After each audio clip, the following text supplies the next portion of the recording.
વાવ થરાદ તાલુકા કોંગ્રેસ સમિતિમાં નવા પ્રમુખનું ભવ્ય સત્કાર કાર્યક્રમ રેલી યોજાઈ હતી અને કાર્યક્રમ રેલીમાં જિલ્લા અગ્રણીઓ મોટી સંખ્યામાં ઉપસ્થિત રહ્યા હતા।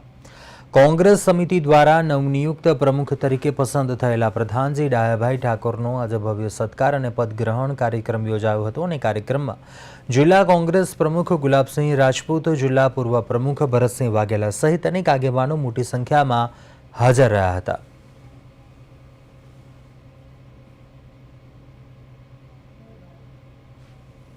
તાલુકાના નવા બનેલા પ્રમુખ પ્રધાનજી ઠાકોર અને શહેરના પ્રમુખ ભૂપેન્દ્ર વાણિયાની જે નિમણૂક થઈ છે એના આજે સત્કાર સમારંભની સાથે સાથે કોંગ્રેસ પાર્ટીની 21 તારીખથી જે જન આક્રોશ યાત્રા શરૂ થવાની છે એના આયોજન માટે અને જે મતદાર યાદી સુધારણાનું કામ ચાલી રહ્યું છે એની અંદર સક્રિય રહીને ભાગ ભજવવા માટે સૌ જે ભેગા થયા હતા। બંને પ્રમુખોને વધુ વેગ સાથે કોંગ્રેસ પાર્ટી મજબૂત બનાવે એના માટે સૌએ શુભકામના પાઠવી છે।